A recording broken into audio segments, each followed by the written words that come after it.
사울이 폐위되고 그리고 이스라엘이 상당히 혼란스러워지고 어지러워질 것을 생각하면서 선지자였던 사무엘은 슬픔으로 지냈습니다. 슬픔으로 지냈어요. 하나님께서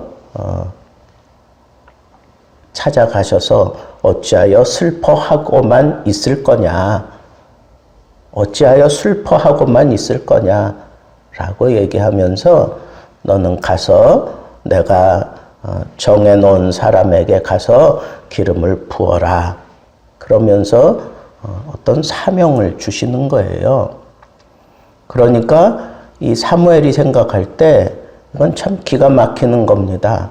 아직 두 눈 시퍼렇게 사울은 살아있고 그때까지만 해도 사울이 온 이스라엘 백성들에게 승승장구하는 모습을 보여주면서 인정받고 있었기 때문에 사무엘이 사울을 놔두고 또 다른 사람에게 기름을 부었다라고 하는 그런 소식이 사울의 귀에 들리면 자기는 죽을 것이다 라고 그렇게 하나님께 얘기하고 있습니다. 맞는 말이죠. 아직 내가 살아있는데 내가 아직도 이 백성들에게 내가 인정받는 왕인데 라고 그렇게 판단하고 내가 이렇게 살아있는데 내 눈앞에서 다른 왕을 세운다? 이건 영모죄로 몰고 갈 수 있는 그런 사건임에 틀림이 없습니다. 그리고 그로 인해서 이스라엘 땅에 아주 심각한 그런 상황이 생길 거 뻔히 볼 수 있는 그런 상황인데 오히려 하나님은 그렇게 사무엘을 막 몰아가십니다. 그런데 그런 심각한 상황이 일어날 수도 있고 그리고 이건 영모에 해당하는 그런 일이라고 생각할 수도 있는데 하나님의 명령에 사무엘은 그냥 담담하게 순종하고 있다는 거예요. 하나님의 명령은 하나님이 하신다면 그런 상황마저도 감수하고 그대로 순종해야 되는 것, 그것이 바로 하나님의 선지자의 모습입니다. 진실로 사무엘은 하나님의 선지자가 맞습니다. 고멜을 계속해서 자기 집으로 불러들이면서 끝까지 그의 아내의 자리를 지키게 만들었던 호세아 선지자도 이건 세상 사람들의 눈으로 볼 때에는 전혀 이해가 되지 않는 하나님의 선지자라면 무엇보다도 지켜내야 되는 게 순결함인데 순결치 못한 그 아내를 계속해서 그렇게 집으로 불러들이고 또 바깥에서 아이를 낳아오는 그런 상황 속에서도 끝까지 그 자리를 인정하고 계속 불러들이는 이유는 하나밖에 없어요. 하나님이 그렇게 하라고 하셨기 때문입니다. 그러니까 하나님께서는 적어도 사람을 세울 때에는 인간들의 기준인 도덕, 그것이 절대적인 기준이 되지는 않는다 하는 거예요. 사람들의 눈으로 볼 때에는 현재까지만 보지 미래에 있을 일은 보지 못하는 것이 그게 인간의 한계이기 때문에 하나님이 분명하게 우리의 어떤 기준에 맞지 않는 사람을 그렇게 선택할지라도 우리는 하나님의 뜻을 생각하면서 그렇게 순종하는 것이 마땅하다라고 하는 것을 오늘 우리는 사무엘이 기름 부으러 가는 이 장면에서도 우리가 생각해 볼 수가 있습니다. 그런데 사무엘이 그 베들레헴 지역에 나타나니까 그 성배 장로들이 다 긴장한 거예요. 또 두려워하며 떨었어요. 왜? 무슨 잘못을 저지른 그런 성 안에 잘못을 저지른 사람이 있나 하는 그런 생각을 가지고 그 당시 그만큼 사무엘의 위상이 대단했음을 우리가 알 수 있습니다. 그러니까 평화를 위해서 오신 겁니까? 라고 그렇게 넌지시 물어봤던 거예요. 그랬더니 사무엘이 그렇다, 평화를 위해서 왔노라 그러면서 사람들을 초청을 한 거예요. 제사 드릴 거니까 성결케 하고 사람들을 불러 드려라 그러면서 특별히 이새의 집안도 그렇게 초청을 하고 있는 것을 보게 됩니다. 그런데 여기서 사무엘이 그 사명을 감당하면서 조금 조급한 마음을 가지고 있었던 것 같은 그런 생각이 드는 거예요. 왜냐하면 이새의 첫 번째 아들이 그 앞으로 지나갈 때 그냥 혹했어요. 그 용모, 그 신장을 보고 이스라엘 백성들이 좋아하는 걸 이미 사울을 통해서 이미 다 봤잖아요. 그러니까 엘리압이 상당히 외관적으로 뒤지지 않는 사람이구나 라고 생각하고 이 사람이 틀림없이 하나님이 택한 사람이다 라고 그렇게 마음에 생각했을 때 하나님께서 사무엘에게 즉각적으로 깨달음을 주셨잖아요. 용모와 키를 보지 말아라. 그렇게 얘기를 합니다. 용모와 키를 보지 말아라. 그러니까 외모를 보지 말라는 거예요. 그러면서 나는 사람의 중심을 본다. 사람의 중심을 본다. 그렇게 얘기를 하는 겁니다. 분명히 하나님께서 사무엘을 보낼 때 내가 지시하는 대로 행하여 그리고 내가 지시하여 너에게 깨닫게 해줄 거다라고 분명히 얘기했는데도 그냥 외적인 모습만 보고 사무엘은 이 사람이 틀림없다라고 생각했던 거예요. 조급하면 안 돼요. 조급하면.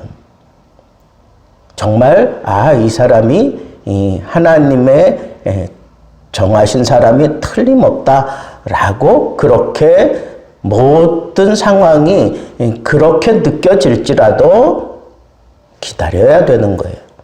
하나님이 알게 해주겠다고 분명하게 얘기해 주셨고요. 내가 그렇게 정하는 대로 하면 된다라고 분명하게 얘기했는데 모든 것이 다 딱 맞아 떨어지는 것 같은 그런 상황이 내 눈앞에 딱 나타났을지라도 그렇게 성급한 마음으로 조급하게 결정을 해서는 안 되는 거예요. 하나님의 일을 하는 사람은 하나님이 분명히 사인을 주시고 깨닫게 해주시고 확실하게 해주실 때까지 기다려야 돼요. 기다릴 줄 알아야 돼요. 우리가 잘 아는 중국의 강태공은 그가 등용될 때까지 70년이라는 세월을 기다려요. 낚시 바늘에 바늘도 없이 그냥 물에다가 낚싯대를 기울여 놓고는 기다리는 거예요. 사람들이 다 알아요. 한 마리도 못 잡는 걸 다 아니까. 왜 한 마리도 못 잡으면서 밤낮 여기 와서 앉아 있느냐고. 그때 강태공이 대답한 말이 아직 때가 되지 않아서 그래. 아직 때가 되지 않아서 그래. 여러분, 인간이 하늘이 때를 줄 때까지 70년을 기다렸다가 그 다음에 자기의 뜻을 펼칠 수 있는 자리에 앉게 되고 역사의 흐름을 흔들어 댈 수 있는 그런 역할을 하는 게 그게 하나님의 솜씨예요. 그러니까 우리는 조급해서는 안 돼요. 조급해서는 안 돼요. 반대로 하나님께서는 어떻게 선택을 하셨어요? 마음 중심을 보시고 선택을 하신다. 그러니까 외관적인 모습이 그러면 필요 없다는 얘기인가? 그것은 아닙니다.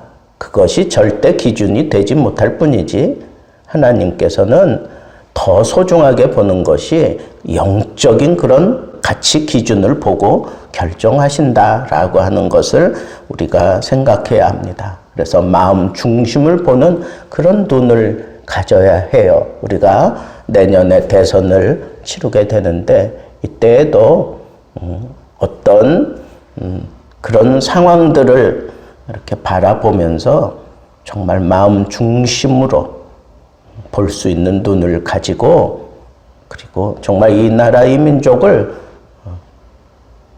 하나님의 뜻에 어긋나지 않게 풀어갈 수 있는 사람이 누군가 그런 외적인 스펙보다 그 마음의 눈을 뜨고 하나님이 기대하시는 그런 영적인 기준을 따라 선택해야 되는 것이 그것이 가장 지혜로운 길이다라고 하는 것이고 두 번째 하나님의 선택 기준은 성실함을 보는 거예요. 성실함. 아직 막내가 남았는데 그는 양을 지키나이다 그렇게 얘기한 거 보면 아니 8명 가운데 막내면 상당히 어린 나이고 그리고 그 위에 형들은 도대체 뭐 하고 있느냐고요. 그리고 심부름을 보낼 때에도 전쟁터에 이 막내를 보내는 걸 보면 이건 이 가정에서 그렇게 탐탁지 않게 여기는 사람이 없구나라고도 생각할 수 있지만 막내면 우리가 같은 동양권 그런 관습을 우리가 생각해 볼 때 막내는 그냥 사랑의 대상인데 이렇게 유독 다윗은 이렇게 좀 우리가 생각할 때는 거스르는 부분이 없잖아 있는 것이 오늘 말씀을 통해서도 드러난다는 거예요. 아버지도 그냥 별 볼 일 없는 녀석이 하나 남았습니다 라고 하는 식으로 그렇게 얘기하는 걸 보면 하나님이 보시는 기준은 아직 어리고 아직 뭐 이렇게 다 성장하지 못한 그런 사람일지라도 하나님은 그의 성실함을 보신다는 거예요. 형제들은 그 유복한 집안에서 자기 할도리 하고 있는 동안 이 다윗은 막내인데 그럼에도 불구하고 들에 나가서 양떼를 지키고 있다. 이건 그의 성실한 모습을 하나님이 눈여겨보셨다라고 하는 사실을 알 수가 있습니다. 그래서 이 말째가 오기까지 식사 안 하겠다, 이 화목제물 나누지 않겠다 하는 그런 입장의 태도를 밝혔을 때 어쩔 수 없이 이 막내를 데려왔는데 그때 보니까 이 사무엘의 눈에 이렇게 보였다는 거예요. 그의 빛이 붉고 눈이 빼어나고 얼굴이 아름답더라. 여러분, 이 집안은 그냥 굉장한 그런 미모를 가진 사람들만 있었을까요? 그런 게 아니라 하나님과 대화하면서 인간의 생각을 조율해 가다 보니까 하나님이 택한 자가 그의 눈에 들어왔을 때 이렇게 비춰졌다고 보는 거예요. 그의 빛이 붉다. 그리고 얼굴이 빼어났다. 아름답다. 눈이 빼어났다. 영안이 활짝 열려진 모습으로 하나님이 택한 자를 볼 때의 그 모습이 바로 이 다윗의 모습입니다. 사람들에게는 이리 치이고 저리 치이고 그런 식으로 인정받고 있을지라도 영안이 열려진 모습에서 그 사람을 볼 때에는 그의 됨됨이를 이렇게 볼 수가 있다는 겁니다. 그래서 이가 바로 내가 택한 사람이다 라고 분명하게 사무엘에게 얘기해서 일어나서 기름을 부으라 그렇게 명령하십니다. 그리고 기름을 붓고 난 이후에 굉장한 그런 표현이 여기 하나 따라오죠. 여호와의 신에 크게 감동이 되었다. 여러분, 사람들의 눈을 볼 때는 별거 아닐지라도 기름 부음 받고 난 이후에 그날 이후로 하나님이 정하신 그때 그 기름 부음 이후로 하나님께서는 성령으로 충만하게 하시고 그를 하나님께서 붙잡고 역사하시며 마침내 이스라엘의 황금기를 구가해가는 그런 인물로 하나님이 세워서 쓰시는 것을 보게 됩니다. 그래서 우리가 기름 부음을 아주 중요하게 생각합니다.